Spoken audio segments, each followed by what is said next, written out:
from Sweden. I've never been this cold before in my life. It's 28 degrees in Stockholm, everybody have short skirts. And it's very nice to be here with you guys. Thank you very much, thank you very much. Now, I started out my career at 11 years old. I was a very bad ping pong player. Am I disturbing you guys? Good, thanks. Would you stop moving for the camera? Okay. The striptease begins. Now, so I was a very bad ping pong player, and I think one of the reasons at 11 why I was so bad was that I didn't mind losing very much. 21-18, 21-19, it didn't really matter for me. So I started doing kickboxing instead. And losing in kickboxing has a very different connotation than ping pong. So I became a very good kickboxer. And I don't know if you've ever kicked... World champion. Yeah, I won a world champion in kickboxing in '97. But it's a shit sport, basically, because even if you win, you get your ass kicked severely. There are absolutely no kickboxing groupies, and if there were, I wouldn't want to meet them. There are absolutely no money, no fame, nothing. And, you know, people always say, oh, really? You don't look like a kickboxer. And I said, yes, that's the point. Look at the other guys, you know. Anyway, so to try to find my home in work life, I wanted to do something that was similar to kickboxing. Because there's one thing kickboxing has really got, and it's very exciting. Like, in 3 weeks I'm going to get my ass kicked. In 2 weeks I'm going to get my ass kicked. And then you see, it's very Darwinistic. You see 100 people coming to the World Championships. They're all used to kicking people's ass. And there's one fight, there's 50 guys standing. There's another fight, there's 25 guys standing. There's another one, there's 12 guys standing, and you know that you're going to meet one of the other guys, and you hope they're going to lose because they're the toughest ones, and they never do, and there's one guy standing there in the end, and you have to fight him. So it's very exciting. So when I started thinking about work, I said, why don't go into entrepreneurship? So I did, and it's very similar. You know, you have to have very good footwork, and you get hit from all kinds of different places, and it's very, very exciting. One of the first ideas I had was to start a free sheet, a free newspaper in the subway that didn't exist in 1988. So I came up with a name called Metro under Stockholm. And I made a dummy out of this newspaper, and I went to the subway authorities and I said, isn't this a great idea? And I had like water combed my hair, and I had too big suit, and I went up there.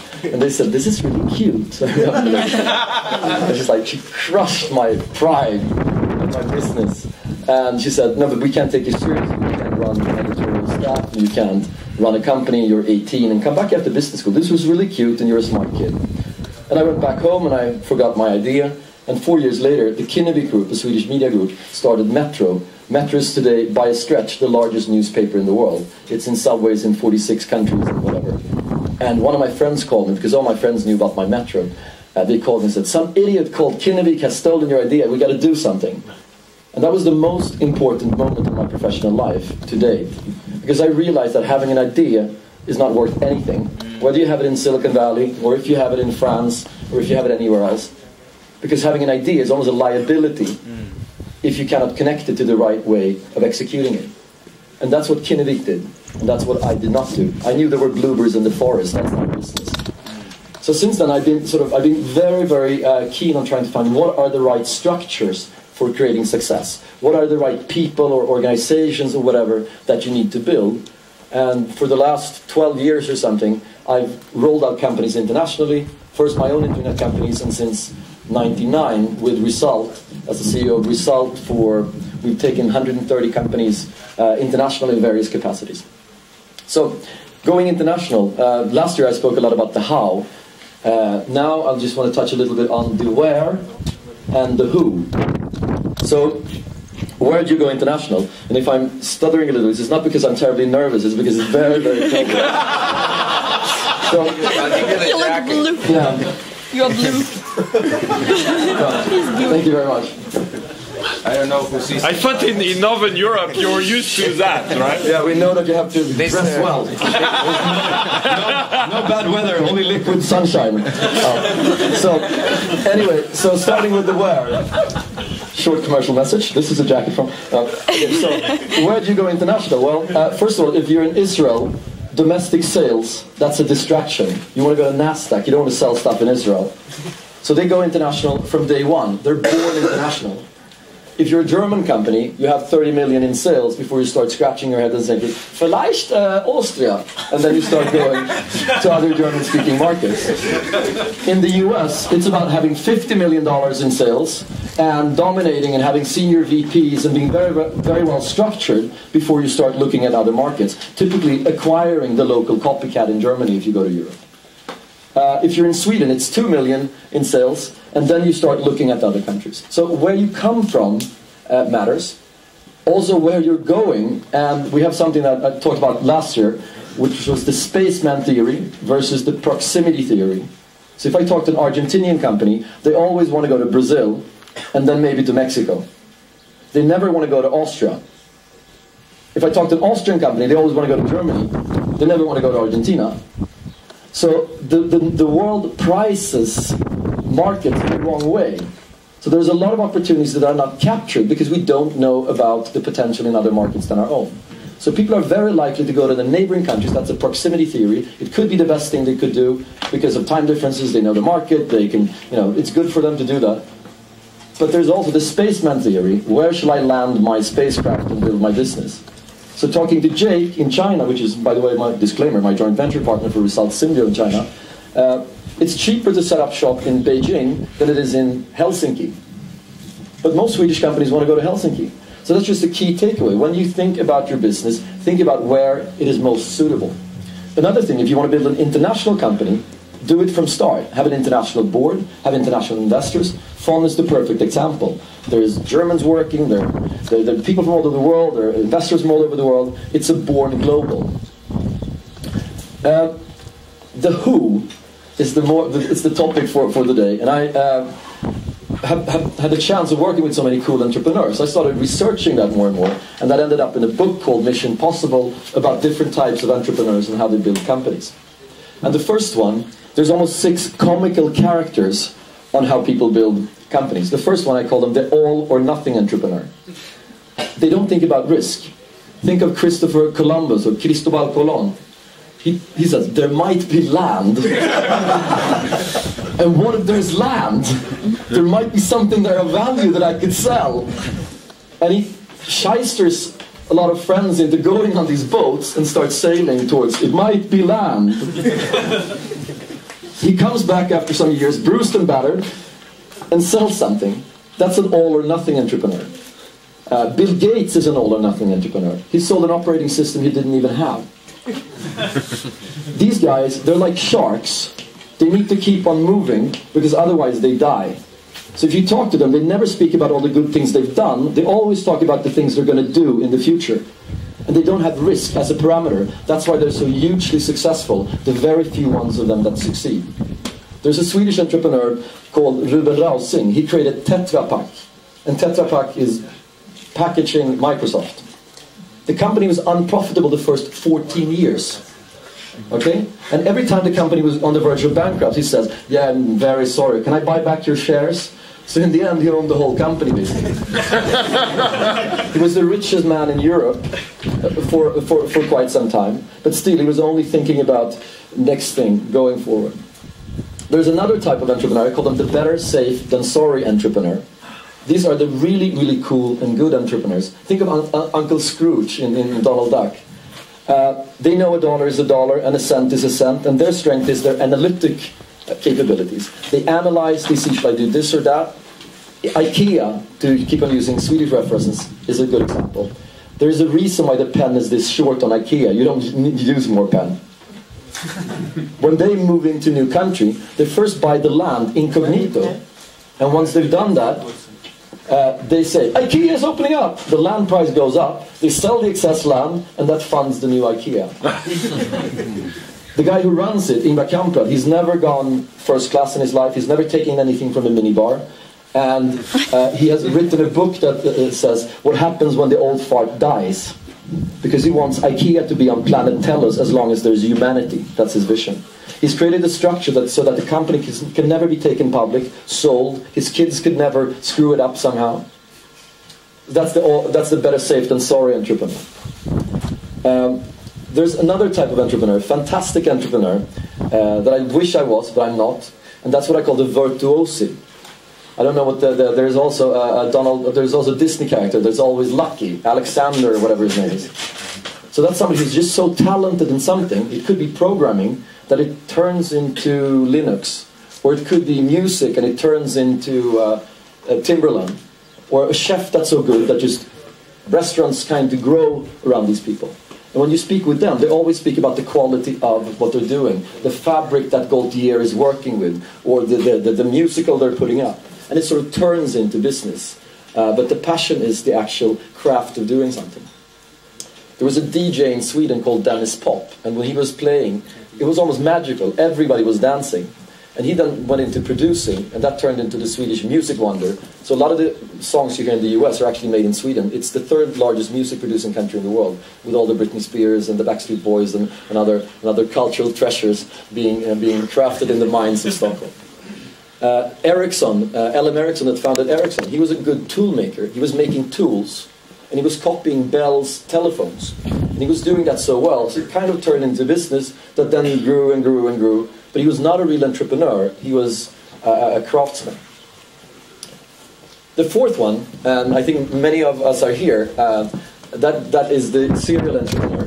You kind of start out like Donald Duck, with a suit and a big idea, and you think you're going to do Metro, and you try to sort of progress during life towards Martin Versavsky or Richard Branson or something like that.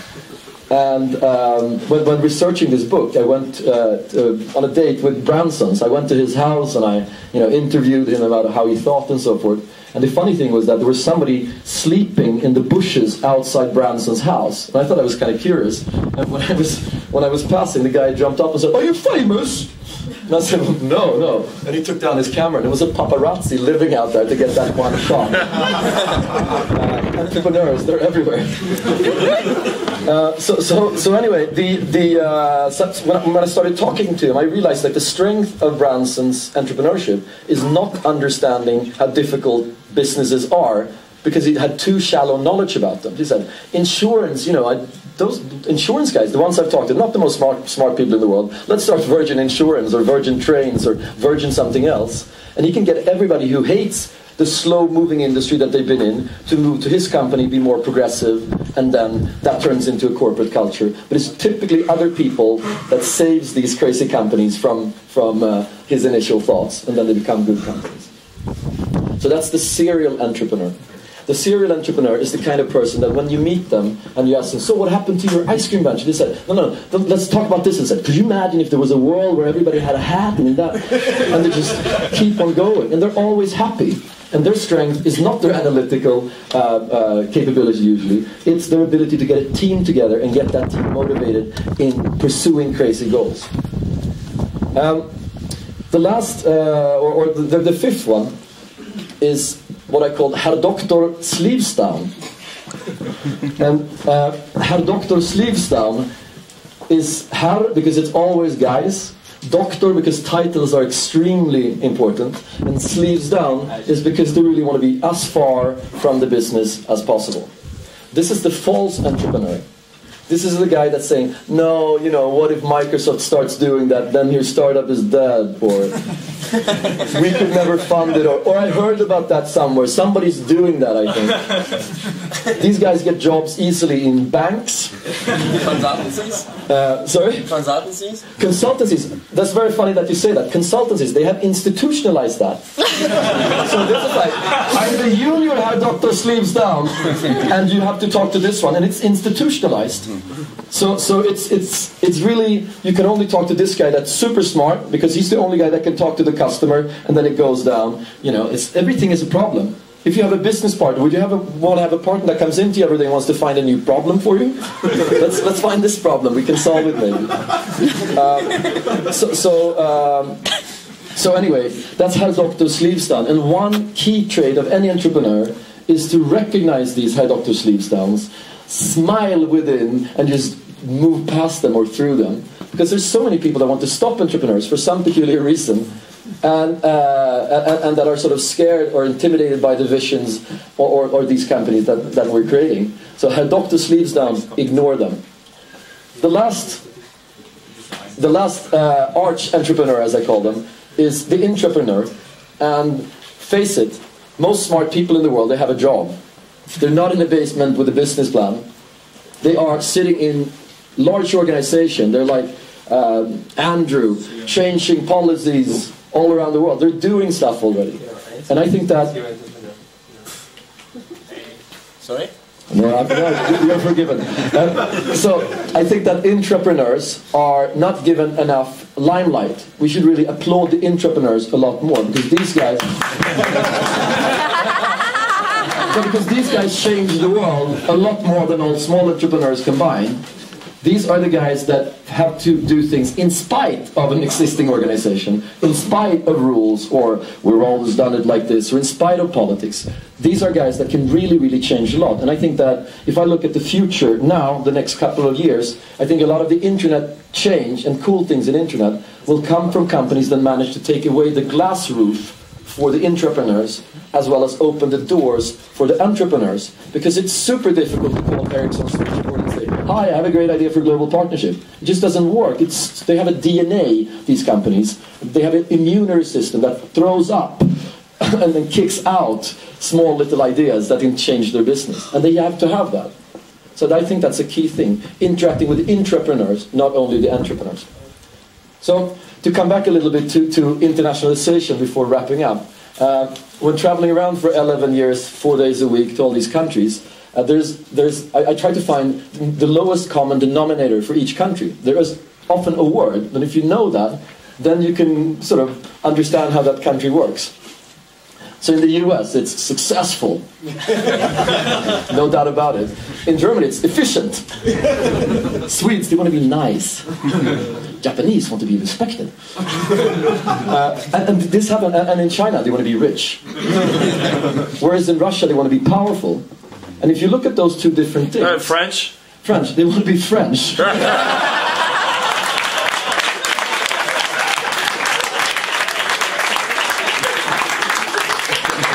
And Spaniards, they have two sides. In business, they want to be importante.